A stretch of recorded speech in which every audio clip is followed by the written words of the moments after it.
Suwa unko jupe, suwa unko jupe, wichoni wakan ohinia, suwa unko jupe, suwa unko jupe, suwa unko jupe, wichoni wakan ohinia, suwa unko jupe. We come from the stars, and to the stars we return, but we also come from the earth, to the earth we return. You know, we're here for a little while in these physical forms, just like these. We have skin, they have skin. There's the parts above the ground and below, and the parts that catch the sun, and the many layers, you know. We are raising vegetables for the Native community in the Twin Cities. We're also raising youth, we're raising leaders, we're raising seeds.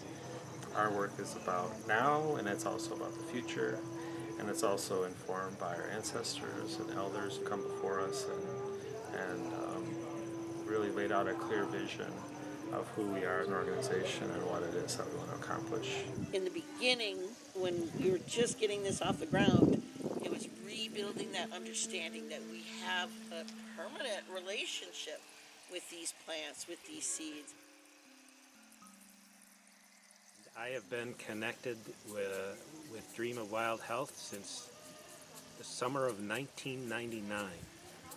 And it was then that I received a call from Sally Auger, a Wabanaki woman. She told me about the seeds that she started to receive in old socks and through different ways. These were seeds of indigenous heirloom foods, corn, beans, squash. When Dream of Wild Health was still mostly a dream, what I began learning was that food work is also a pathway back to cultural identity. I think the lineage aspect is really important because it ties us to our ancestry and it ties us to something that's a really important part of our makeup of who we are. And I think it's really important to be able to reconnect with that no matter how broken it is, because colonialism has really broken a lot of those lines for Black and Indigenous, especially in America. But there are steps we can take to reconnect with our ancestors, what our ancestors were eating, what contributions they brought to the food world today that are still out there. Because we're not trying to just cook traditional or cook like it's 1491 or pretend colonialism never happened. We're just trying to showcase a path where we learn as much as we can from the past to apply it to now, and really practice that so the next generation can really have something stronger and bigger to build off of. Coming to Dream of Wild Health is really peaceful and calming, and I feel like it really changed me as a person, knowing more about the plants and my land and my culture. Being at Dream of Wild Health, I think it's helped me to grow not only spiritually, but learn how to find a basis emotionally and mentally. And I think I've learned that I'm not alone here, and all of my relatives are just here with me always, like whether it be unseen or seen.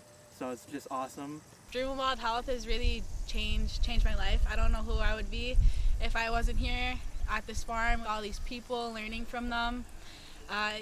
It's changed the way that I look at the world and look at myself and others too. I remember them just telling us, like, you guys are our leaders, you guys are our future leaders, like, all this and that, just like lifting us up. Centering Indigenous voices through food and through is really so smart, because this is something that lots of people are interested in for our own survival. The other aspect of this work that's really critical to me is, in a time of climate crisis, Indigenous knowledge about foods and plants is going to be, I think, critical to our survival. So being part of an organization that's really focusing on growing out Indigenous foods, growing out foods that are of this place, of this land, and making sure that they get into the Native community and Native homes and Native kitchens and Native bellies is something that really inspired me. I like the cooking a lot and just like hanging out with like familiar faces. My favorite food so far was like the bell pepper that was stuffed with buffalo. When I first started, There were a lot of shy ones who maybe didn't want to try certain vegetables or certain foods. Yeah. And as they kind of got in the kitchen and they were helping us cook and they were helping harvest the vegetables as well, they became more familiar and more open to trying the foods. We've grown from a 10-acre farm into a 30-acre farm. We purchased an additional 20 acres back in 2020. And since then, we've been growing into that space. So we've started construction on our 20-acre property.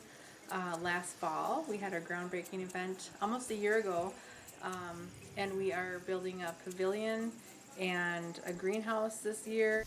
We're supposed to be in relationship with each other. We're supposed to be in relationship with this land and all the beings that are part of this land in order to have Bamantizawin, a good life. That's what it's about.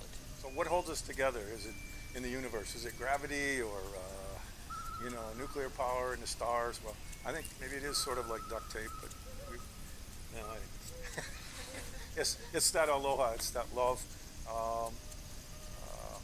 So I have a great love for Dream of Wild Health, and so grateful that you all are still here and it's keeping on. The circle continues. And our grandchildren are here to take over the next generations. Yep.